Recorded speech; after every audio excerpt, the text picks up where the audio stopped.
Mumtaz be be اور امیر خان اپنے بچوں شبیر، مبین اور ایک بیٹی صدیہ کے ساتھ 2 کمروں پر مشتمل ایک چھوٹے سے گھر میں ہنسی خوشی زندگی بسر کر رہے تھے۔ ایک چھوٹے سے گاؤں میں اگر کچھ نہ تھا تو بہت سارے رشتے تھے جو کہ کئی مادی اشیاء سے بڑھ کر ہوتے ہیں۔ ممتاز بی بی اور امیر خان کا بڑا بیٹا شبیر شہر میں نوکری کرتا تھا، جبکہ چھوٹا بیٹا مبین گاؤں کی ہی ایک گاڑی کا کنڈکٹر تھا اور بیٹی صدیہ 7ویں جماعت کی طالبہ تھی۔ ممتاز بی بی کی ایک بہن کا گھر بھی ان کے گھر کے قریب تھا اور بھائی بھی ان کے گھر کے پاس ہی رہتے تھے۔ بہن سے تو ان کے تعلقات اچھے تھے مگر بھائی ان کے کچھ ناراض ہی رہتے تھے۔ زندگی یوں ہی گزر رہی تھی کہ ممتاز بی بی کچھ بیمار رہنے لگیں۔ وہ دن بدن کمزور ہو رہی تھیں، کبھی سر میں کبھی پیٹ میں درد رہنے لگا، جو کوئی علاج بتاتا وہ کرتے لیکن کوئی افاقہ نہ ہوا۔ صدیہ بیچاری بھی پریشان رہنے لگی۔ ابھی ماں کی پریشانی بھی ختم نہ ہوئی کہ ایک آفت ان پر ٹوٹ پڑی۔ صدیہ کا چھوٹا بھائی مبین گاڑی سے گر گیا، اسے فوری طور پر ہسپتال لے جایا گیا۔ ہسپتال کے سارے اخراجات گاؤں کے چودھری جن کی گاڑی پر مبین کام کرتا تھا انہوں نے اٹھائے۔ مبین 3 دن ہسپتال میں بے ہوش رہنے کے بعد روتی ہلکتی ماں اور بہن کو چھوڑ کر ہمیشہ کے لیے چلا گیا۔ پہلے بیماری اور پھر جگر گوشے کی جدائی نے ممتاز بی بی کو ہلا کر رکھ دیا اور وہ 4 پائی سے لگ گئی۔ امیر خان کی حالت بھی کچھ ایسی ہی تھی، اس کی جیسے کمر ہی ٹوٹ گئی تھی۔ ممتاز بی بی اپنے دکھوں کا بوجھ زیادہ دیر نہ برداشت کر سکی اور اس جہان فانی سے کوچ کر گئی۔ امیر خان اور صدیہ کے بھائی کا تو جیسے سب کچھ اجڑ گیا۔ امیر خان کو چپ کی مہر لگ گئی تھی۔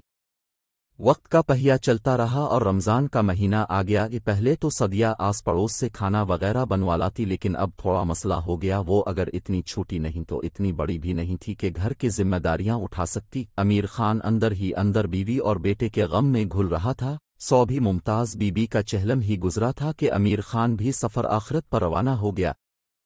صدیہ اور شبیر اس دنیا میں اکیلے رہ گئے۔ اب صدیہ کی خالہ جو کہ ان کے گھر کے پاس رہتی تھیں، انہوں نے فیصلہ کیا شبیر کی شادی کر دی جائے۔ بھابھی کے آ جانے سے صدیہ بھی بہل جائے گی اور شبیر کو سہارا مل جائے گا۔ اس مقصد کے لیے انہوں نے لڑکی کی تلاش شروع کر دی۔ اتنے میں شبیر نے بتایا کہ ممتاز بی بی اپنی زندگی میں اس کے لیے رشتہ لے کر ایک خاتون کے ہاں گئی تھیں اور پھر امی بیمار ہو گئی۔ میں چاہتا ہوں کہ میں اسی گھر میں شادی کروں جہاں میری ماں چاہتی تھی۔ پھر وہ لوگ رشتہ لے کر ان کے ہاں گئے اور انہوں نے ہاں کر دی اور شادی کی تیاریاں شروع ہو گئیں اور جلد ہی شادی ہو گئی۔ شبیر کی بیوی عائشہ کے آنے سے گھر میں رونق آ گئی۔ بھابھی کے آ جانے سے صدیہ بھی بہت خوش تھی اور شبیر بھی تھوڑا مطمئن ہو گیا تھا۔ اسی طرح دن گزرتے گئے۔ صدیہ کے چچا نے صدیہ کا ہاتھ اپنے بیٹے کے لیے مانگا لیکن شبیر نے انکار کر دیا۔ اس نے کہا کہ ہمارے ماں باپ کی زندگی میں آپ کی ان سے بنتی نہ تھی اور اب میں آپ کو بہن کا رشتہ کیسے دے دوں۔ اس بات پر وہ ان سے تمام تعلقات توڑ کر چلے گئے۔ جب دھاکے اور ناکامیاں انسان کی زندگی میں دخل انداز ہوتی ہیں تو اپنے بھی پرائے ہو جاتے ہیں۔ صدیہ اور شبیر کی خالہ جو کہ ماں کے بعد ان کا سہارا تھیں، ان کو کوئی جان لیوا بیماری نے اپکڑا اور وہ کچھ دن شہر کے بڑے ہسپتال میں رہنے کے بعد اس جہان فانی سے کوچ کر گئے۔ صدیہ اور شبیر کے لیے ایک نادا کے اپڑا انسان بھی کیا سوچتا ہے اور کیا ہو جاتا ہے۔ خالہ کے جانے کے بعد ان کا داکے پھر سے تازہ ہو گیا۔ وہ صدمے سے نڈھال ہو گئے۔ وقت سب سے بڑا مرہم ہے جو بڑے سے بڑے زخم کو بھی آہستہ آہستہ بھر دیتا ہے۔ وقت گزرتا گیا اور پھر صدیہ کے ماموں نے صدیہ کا رشتہ اپنے بیٹے کے لیے مانگا تو شبیر نے ہاں کر دی۔ منگنی کے نام پر بس زبان دے دی گئی۔